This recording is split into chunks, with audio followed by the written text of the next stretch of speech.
Malam perlahan menyelimuti Madinah. Kota itu tenang, tapi di balik kesunyian, berdiri seorang lelaki dari Bani Khazraj yang begitu disegani Sa'ad bin Ubadah. Ia bukan sekadar bangsawan, tapi pemimpin sejati. Keberanian, kemurahan hati, dan kecerdasannya membuatnya dicintai oleh kaumnya. Sebelum Islam datang, namanya telah dikenal karena kepemimpinan dan kepeduliannya pada orang-orang lemah. Namun ketika cahaya Islam mulai menembus Madinah, Sa'ad menjadi salah satu dari sedikit tokoh yang langsung menerima kebenaran itu tanpa ragu. Ia membuka hati, rumah, dan pengaruhnya demi mendukung dakwah Rasulullah Shallallahu Alaihi Wasallam. Sosoknya adalah teladan bahwa kepemimpinan sejati tidak lahir dari kekuasaan, tetapi dari kelapangan jiwa dan kesediaan untuk berkorban demi sesuatu yang lebih besar dari dirinya sendiri.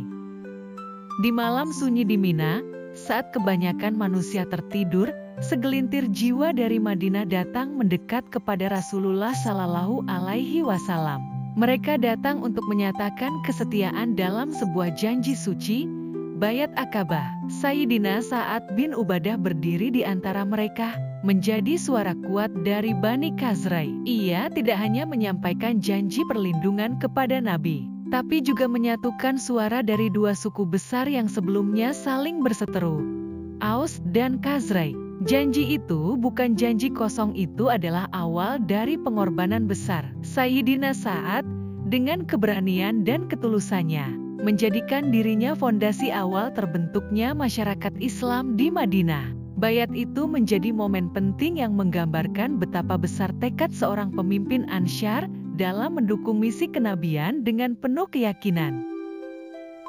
Hijrah Rasulullah Shallallahu Alaihi Wasallam ke Madinah menjadi babak baru dalam sejarah Islam. Kota itu berubah jadi pusat peradaban, dan kaum Ansyar dengan Sayyidina Sa'ad di garis depan menyambut para muhajirin dengan penuh cinta. Sayyidina Sa'ad tak hanya menyambut mereka secara fisik, tapi juga membuka rumah, membagi harta, dan menawarkan semua yang dimilikinya demi ukhuwah. Dalam banyak peristiwa, Rasulullah Shallallahu Alaihi Wasallam menjadikan rumah Sayyidina Sa'ad sebagai tempat strategis, karena beliau tahu inilah pemimpin sejati. Ia tak banyak bicara, tapi tindakannya mencerminkan ketulusan luar biasa. Kepemimpinan Sayyidina Sa'ad terlihat jelas. Ia menjembatani dua komunitas besar dengan adil dan lapang dada. Madinah pun tumbuh sebagai kota Nabi, dan Sayyidina Sa'ad menjadi salah satu pilar kuat dalam membangun masyarakat Islam yang penuh cinta dan pengorbanan.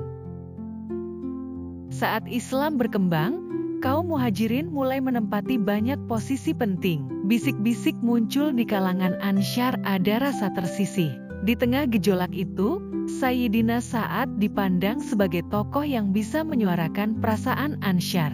Tapi di hadapan kaumnya, Sayyidina Sa'ad tidak menyulut emosi. Ia berdiri dan berkata, "Apakah kalian marah karena Allah memuliakan mereka?" Ucapannya menghentikan badai. Ia memilih persatuan, bukan ambisi.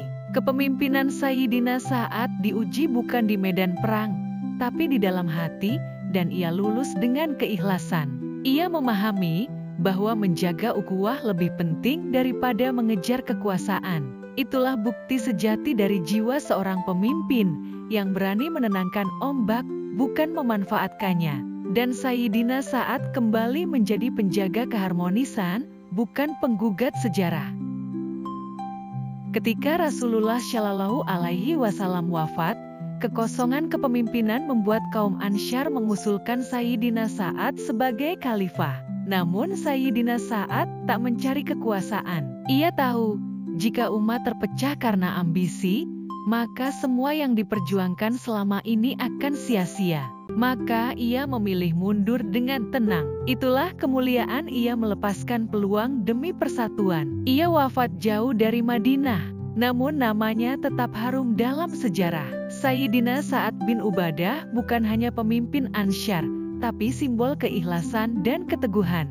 Warisannya tak berupa bangunan, tapi teladan. Ia mengajarkan kita bahwa pemimpin sejati adalah mereka yang mampu menahan diri saat orang lain berebut maju. dan yang memilih persatuan di atas segalanya. Itulah pemimpin dari kaum Ansyar, pembela kebenaran yang namanya hidup dalam hati umat Islam selamanya.